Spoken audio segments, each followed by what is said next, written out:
আজকে আমরা পড়ব অ্যারোমেটিসিটি। অ্যারোমেটিসিটি মানে কি? প্রতিটা অ্যারোমেটিক যৌগের বা অ্যারোমেটিক যৌগসমূহের কিছু বিশেষ বৈশিষ্ট্য থাকবে, যার কারণে সেসব বৈশিষ্ট্যের ভিত্তিতেই আমরা কোনো একটা যৌগকে অ্যারোমেটিক যৌগ বলতে পারবো। সেই বিশেষ বৈশিষ্ট্য থাকাকেই আমরা অ্যারোমেটিসিটি বলবো। আমাদের অতি পরিচিত একটা অ্যারোমেটিক যৌগ হলো বেনজিন। আচ্ছা, আমরা বেনজিন দিয়েই অ্যারোমেটিসিটি বা অ্যারোমেটিক যৌগের যে বৈশিষ্ট্য সেগুলো প্রমাণ করতে পারবো। আচ্ছা, যেসব বৈশিষ্ট্যের ভিত্তিতে আমরা কোনো একটা যৌগকে অ্যারোমেটিক বলতে পারবো বা অ্যারোমেটিক যৌগ বলতে পারবো, সেই বৈশিষ্ট্যের মধ্যে প্রধান বৈশিষ্ট্য হলো যে বিশেষ ধরনের অসম্পৃক্ততা। আমরা কিন্তু আগেই জেনে আসছি যে অসম্পৃক্ততা মানে কি। অসম্পৃক্ততা মানে হলো যে দ্বিবন্ধন অথবা ত্রিবন্ধন যদি কোনো যৌগে থাকে তখন এটাকে অসম্পৃক্ততা বলে। আর বিশেষ ধরনের অসম্পৃক্ততা বলা হয়েছে যে বেনজিন বা অ্যারোমেটিক যৌগের একটা বিশেষ ধরনের অসম্পৃক্ততা থাকবে। সেটা কিরকম? যে হাইড্রোজেন সংযোজন, অ্যারোমেটিক যৌগে কি হবে? অ্যারোমেটিক যৌগগুলোতে হাইড্রোজেন সংযোজন, হ্যালোজেন সংযোজন, ওজোন সংযোজন এগুলো ঘটে। ঠিক আছে, ইথিন বা ইথানের মতো আমরা এগুলো পড়ে আসছি। ইথাইনের কেমিস্ট্রি যখন বা রসায়ন যখন পড়েছি তখন এগুলো কিন্তু করেছি আমরা। হাইড্রোজেন সংযোজন, হ্যালোজেন সংযোজন, ওজোন সংযোজন। তেমনি ইথিন বা ইথানের ক্ষেত্রে যেরকম হ্যালোজেন সংযোজন, হাইড্রোজেন সংযোজন বা ওজোন সংযোজন ঘটে, বেনজিনের ক্ষেত্রেও কিন্তু এরকম সংযোজন বিক্রিয়া হবে। কিন্তু কি হবে না, কিছু কিছু সংযোজন, সব সংযোজন বিক্রিয়া কিন্তু বেনজিন দিবে না। যেমন আমরা ইথাইনের ক্ষেত্রে একটা সংযোজন বিক্রিয়া করেছিলাম। দেখো এখানে এই যে হ্যালোজেন অ্যাসিডের একটা সংযোজন, হাইড্রোজেন ক্লোরাইড কিন্তু যুক্ত হতে পারে ইথাইনের সাথে, কিন্তু বেনজিন কিন্তু এরকম বা হাইপোহ্যালোজেন অ্যাসিড সংযোজন এইগুলো কিন্তু কি ইথাইনে যুক্ত হয়। কিন্তু বেনজিন কিন্তু এটাও একটা সংযোজন বিক্রিয়া, কিন্তু বেনজিন কিন্তু এই ধরনের সংযোজন বিক্রিয়া দেখায় না, যদিও বেনজিনে অসম্পৃক্ততা আছে। এই জন্যই এটা এক ধরনের, বেনজিনের যে অসম্পৃক্ততা এটা একটা বিশেষ ধরনের অসম্পৃক্ততা। কারণ কি, এটা বেনজিনও সংযোজন বিক্রিয়া দিবে ইথিন বা ইথাইনের মতো, কিন্তু সবগুলো ইথিন বা ইথাইনের মতো সবগুলো সংযোজন বিক্রিয়ায় সে অংশগ্রহণ করবে না। শুধুমাত্র বিশেষ বিশেষ সংযোজন বিক্রিয়ায় সে অংশগ্রহণ করবে। আচ্ছা, এইখানে আমরা ইথিন বা ইথাইনের যে সংযোজন বিক্রিয়াগুলো এখানে আমাদের আছে, আমরা একটু এগুলো নিয়ে পরে আলোচনা করব। আচ্ছা, এখন আরেকটা বৈশিষ্ট্য আছে, সেটা হলো যে বিশেষ ধরনের অসম্পৃক্তর পটাশিয়াম পারম্যাঙ্গানেটের অ্যারোমেটিক যৌগগুলো কি হবে? পটাশিয়াম পারম্যাঙ্গানেটের ক্ষারীয় দ্রবণ দ্বারা জারিত হবে না। ঠিক আছে, অর্থাৎ অসম্পৃক্ততার যে বেয়ার পরীক্ষা সেটা প্রদর্শন করবে না। আমরা জানি যে অ্যালকিন বা অ্যালকানগুলো কি হয়, অসম্পৃক্ততার যে বেয়ার পরীক্ষা সেটা সে দিবে। মানে কি, যদি কোনো যৌগ অসম্পৃক্ত থাকে তখন কি হয়, পটাশিয়াম পারম্যাঙ্গানেটের যে গোলাপি বর্ণ সেটা কিন্তু কি হয়, জারণের কারণে নষ্ট হয়ে যায়, জারণ বিক্রিয়ার মাধ্যমে নষ্ট হয়ে যায়। কিন্তু ইথিন বা ইথাইন এই ধরনের বেয়ার টেস্ট বা অসম্পৃক্ততার বেয়ার টেস্ট দিলেও বেনজিন কিন্তু এই ধরনের অসম্পৃক্ততার পরীক্ষা দিবে না। এইখানে আমি রিয়েকশনটা দেখালাম যে পটাশিয়াম পারম্যাঙ্গানেট, ক্ষারীয় পটাশিয়াম পারম্যাঙ্গানেট, সেখানে যদি বেনজিন দেওয়া হয় কি এখানে কিন্তু জারণ বিক্রিয়াটা হবে না। এই ক্রস দিয়ে বোঝানো হলো এই বিক্রিয়াটা কিন্তু এখানে হবে না। আচ্ছা,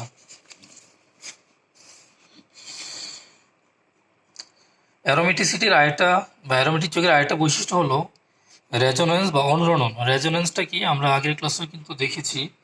রেজোনেন্স বা অনুরণনটা কি, এখানে দেখো বেনজিনটা আবার একটু বলি, এই যে পাই বন্ধন এটা কিন্তু এখানে চলে যেতে পারে, এখানে চলে যেতে পারে, তাহলে এটা এখানে চলে আসলো। তারপর এইটা আবার কোথায় চলে আসবে, এটা এখানে চলে আসবে, আর এইটা চলে যাবে কোথায়, এইখানে। বুঝা গেল? আচ্ছা, তাহলে কি চেঞ্জ হলো? এটা এখানে চলে আসলো, তাহলে এই যে এটা এখানে আসলো, এই দ্বিবন্ধন এখানে চলে আসলো, এই যে এটা, আর এই পাই বন্ধনটা এখানে চলে আসলো। তাহলে অবস্থার পরিবর্তন হলো। আলটিমেটলি কি হলো? এটা এখানে চলে আসলো, এটা এখানে চলে আসলো, আর এটা এখানে চলে আসলো। তার মানে কি বেঞ্জিনটা আসলে কীরকম? বেঞ্জিনটা এরকমও না, শুধুমাত্র এরকমই না, আবার এইরকমও না। বেঞ্জিনটা আসলে এরকম, মানে পাই ইলেকট্রনগুলো প্রতিটা কার্বনে কি থাকে?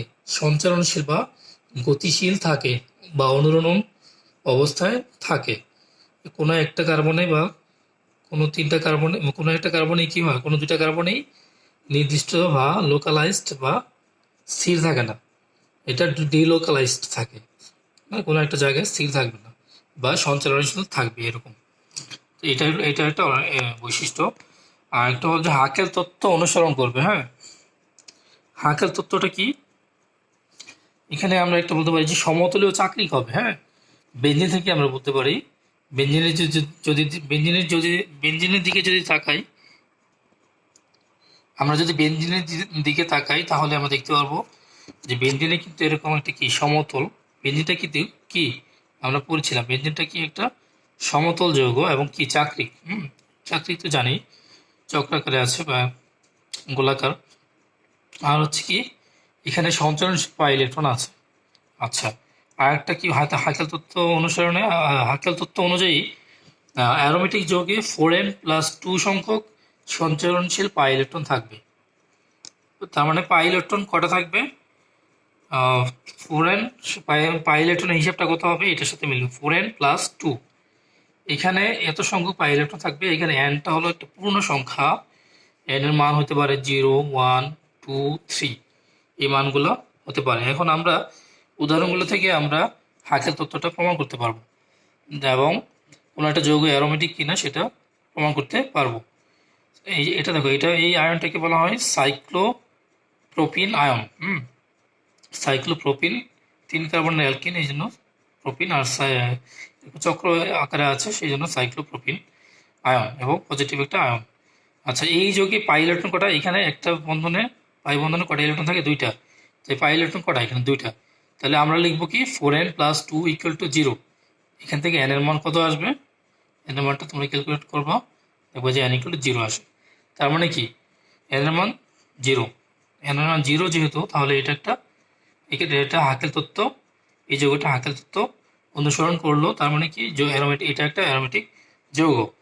আচ্ছা, এখানে দেখি বেঞ্জিনের ক্ষেত্রে কি হবে। বেঞ্জিনে 4n+2 সমান আমরা কি লিখবো? কয়টা ইলেকট্রন? বেঞ্জিনে 6টা ইলেকট্রন। আমরা কিন্তু জানি 3টা পাই বন্ধনে মোট 6টা ইলেকট্রন থাকে। আচ্ছা, তাহলে 4n+2 = 6। এখান থেকে n এর মান ক্যালকুলেট করলে n = 1 আসবে। আবার নেপথালিনের ক্ষেত্রে দেখি আমরা, এই যে এটা হলো নেপথালিন। হ্যাঁ, এখানে নেপথালিনে কয়টা ইলেকট্রন থাকে? 5টা পাই ইলেকট্রন। 5টা পাই ইলেকট্রনে কয়টা ইলেকট্রন থাকবে? সরি, 5টা পাই বন্ধনে কয়টা ইলেকট্রন থাকবে? 10টা ইলেকট্রন থাকবে। তাহলে 4n+2 = কত? 10। তাহলে কি n = এখান থেকে ক্যালকুলেট করলে n এর মান কত আসবে? n = 2 আসবে। আবার একটা দেখি, এখানে একটা দেখো, এই যৌগটা একটু অন্যরকম একটা যৌগ। এটাকে হেটারোসাইক্লিক যৌগ বলা হয়, মানে অন্য একটা কার্বন ব্যতীত। এখানে তো সবগুলোতেই কার্বন আর হাইড্রোজেন ছিল, এখানে কিন্তু কার্বন ব্যতীত একটা অক্সিজেন আছে। আর আমরা জানি অক্সিজেনে কটা লন পেয়ার থাকে? 2টা লন পেয়ার ইলেকট্রন থাকে। এটা একটা লন পেয়ার ইলেকট্রন, আর এখানে একটা লন পেয়ার ইলেকট্রন। এখানে 2টা লন পেয়ার ইলেকট্রনের ভিতরে এই যে একটা লন পেয়ার ইলেকট্রন যেটা পি অরবিটালে থাকে, এইটা শুধু লম্বভাবে উপরে এবং নিচে, সাইকেল বা চক্রের উপরে ও নিচে লম্বভাবে থাকে পি অরবিটালের যে এই ইলেকট্রনটা, এবং এইটাই শুধু রেজোনেন্সে অংশগ্রহণ করে। এই লন পেয়ার ইলেকট্রনটা কি হয় না, এই রেজোনেন্সে, এটার যে রেজোনেন্স বা অনুরণন কাঠামোতে অংশগ্রহণ করে না। তাহলে এখানে পাই ইলেকট্রন কয়টা ধরবো আমরা? পাই ইলেকট্রন এখানে এইখানে 2টা, এখানে 2টা, 4টা, আর এই যে লন পেয়ার অক্সিজেনের একটা লন পেয়ার, এটা মিলে হলো 6টা ইলেকট্রন। তাহলে 4n+2 = কত? 6, 6টা ইলেকট্রন। তাহলে এখানে n এর মান হিসাব করলে আসবে 1। তাহলে এটা কি একটা, যেহেতু 1 আছে মানে একটা পূর্ণ সংখ্যা, তাহলে কি হবে? এটা হাকেল তত্ত্ব মানে, তার মানে এটা একটা অ্যারোমেটিক যৌগ। এখানে এইটাই কিন্তু ভালো করে মনে রাখবে যে 2টা লন পেয়ারের একটা লন পেয়ার শুধু অনুরণন কাঠামোতে বা এই যে সাইকেলের ভিতরে সঞ্চালনশীল থাকে শুধু এই একটা লোন পেয়ার। এই লোন পেয়ার কিন্তু এই সাইকেলের ভিতরে বা এই চক্রের ভিতরে ডিলোকালাইজ বা সঞ্চালনশীল থাকে না, সঞ্চারণশীল থাকে না। আচ্ছা, শুধু এই দুইটা ইলেকট্রন থাকে। তাহলে এই 2 2 4 আর 2 ছয়টা বাই ইলেকট্রন। এখন আমরা যদি এখানে দেখি, এটা একটা যৌগ, এটার নাম হলো 1,3-সাইক্লোবিউটাডাইন। 1,3-সাইক্লোবিউটাডাইনের ক্ষেত্রে আমরা দেখি এখানে কয়টা পাই ইলেকট্রন আছে? চারটা পাই ইলেকট্রন। তাহলে 4n + 2 = কত? 4। এখান থেকে n এর মান কিন্তু কত আসে? হাফ আসে। তাহলে এটা কি পূর্ণ সংখ্যা? আমরা কিন্তু বলছিলাম যে n এর মান কিন্তু পূর্ণ সংখ্যা হতে হবে, তাহলে কি হবে? হাইকেল তত্ত্ব মানবে বা অ্যারোমেটিক যৌগ হবে। কিন্তু এখানে কিন্তু n এর মান কি হলো না? পূর্ণ সংখ্যা হলো না। তার মানে এই যৌগটা কিন্তু অ্যারোমেটিক যৌগ না। যদিও দেখা যাচ্ছে এখানে এটা একটা সাইক্লিক বা চাক্রিক যৌগ, এখানে আবার পাই ইলেকট্রন আছে, কিন্তু তারপরে কি হাইকেল তত্ত্ব অনুযায়ী এটা কি না, বা এই যে n এর নাম্বার যেহেতু n এর সংখ্যা যেহেতু অপূর্ণ সংখ্যা, সেহেতু এটা কি হবে না? অ্যারোমেটিক যৌগ হবে না। আচ্ছা, এখানে আরেকটা যৌগ দেখি আমরা। এটার নাম হলো 1,3,1,3,5,7 সাইক্লোঅক্টাটেট্রাইন। সাইক্লোঅক্টাটেট্রাইন। আচ্ছা, এই যৌগের ক্ষেত্রে দেখো এখানে কয়টা বাই ইলেকট্রন আছে? 8টা। তাহলে n এর মান কত আসে? দেখো 1.5 বা 1.5 আসে। আচ্ছা, তাহলে কি হবে? এই যৌগটা অবশ্যই n এর মান অপূর্ণ সংখ্যা, তাহলে এটা অবশ্যই কি হবে না? অ্যারোমেটিক যৌগ হবে না। আচ্ছা, অ্যারোমেটিক যৌগের আরেকটা বৈশিষ্ট্য আছে, সেটা হলো যে এখানে ডিলোকালাইজড পাই সিস্টেম বজায় রাখার জন্য প্রতিস্থাপন বিক্রিয়া দিবে, যেমন নাইট্রেশন, সালফোনেশন, এগুলো কিন্তু আমরা পড়ে এসেছি। মানে বেনজিন কিন্তু কিছু প্রতিস্থাপন বিক্রিয়াও দিবে, প্রতিস্থাপন বিক্রিয়ায় অংশগ্রহণ করবে, কিন্তু তার পাই ইলেকট্রন যে পাই যে সিস্টেম, মানে কি এখানে যে রেজোনেন্স ঘটে বা অনুরণন ঘটে, এই রেজোনেন্স ঘটার কিন্তু কোনো ধরনের ব্যত্যয় ঘটবে না। রেজোনেন্স কাঠামো অবশ্যই ঠিক থাকবে, মানে এরকম পাই ইলেকট্রনটা সঞ্চালনশীল থাকবে। এই শর্তেই সে কি করে? কিছু প্রতিস্থাপন বিক্রিয়ায় অংশগ্রহণ করে। তাহলে এখানে আমরা বেনজিনের অ্যারোমেটিক যৌগের বৈশিষ্ট্যের মধ্যে কয় ধরনের বিক্রিয়া দেখলাম? বেনজিন এখানে কিছু সংযোজন বিক্রিয়া অংশগ্রহণ করতে পারে, আবার এখানে কিছু প্রতিস্থাপন বিক্রিয়া আমরা দেখতে পাচ্ছি, কিছু প্রতিস্থাপন বিক্রিয়াও কি অংশগ্রহণ করতে পারে। আচ্ছা, এখন আমরা যে সংযোজন বিক্রিয়া অংশগ্রহণ করে, এই যে এটা হলো সেই সংযোজন বিক্রিয়া। এখানে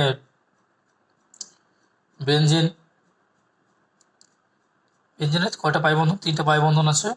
দেখো 3টা হাইড্রোজেন যুক্ত হবে, একটা বেনজিনের সাথে 3টা হাইড্রোজেন সংযোজন ঘটবে কয়টা পাই ইলেকট্রনকে করার জন্য, পাই ইলেকট্রন সরানোর জন্য, বা পাই ইলেকট্রনকে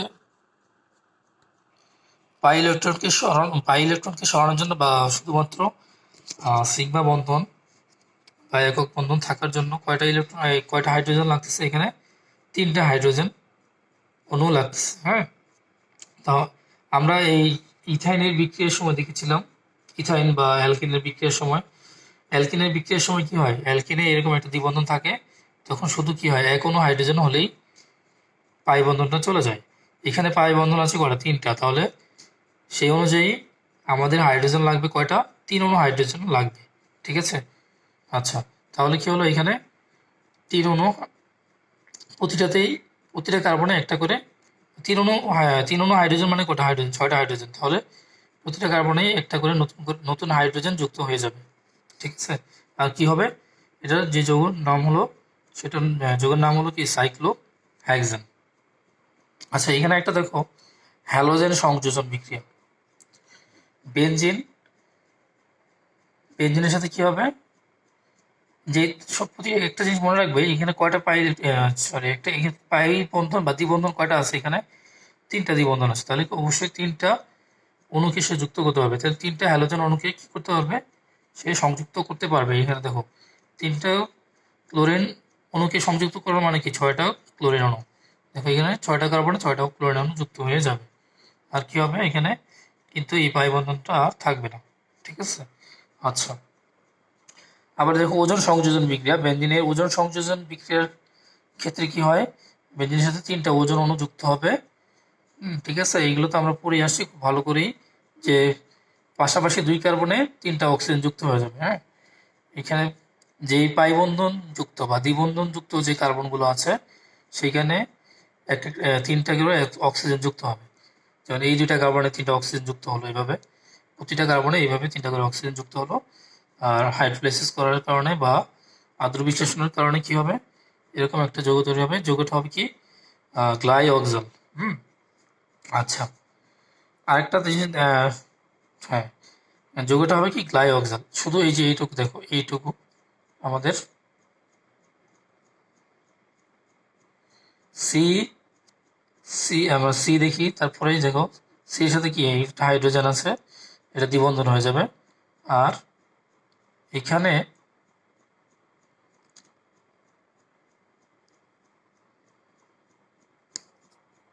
তাহলে এই দুই কার্বনের মাঝে দ্বিবন্ধন হয়ে যাবে, আর এই বন্ধনটা ভেঙে যাবে। বন্ধনটা ভেঙে এখানে একটা দ্বিবন্ধন হবে, এখানে একটা দ্বিবন্ধন হবে। দেখো এখানে এই কার্বনের মাঝে এই একটা একক বন্ধন তৈরি হবে।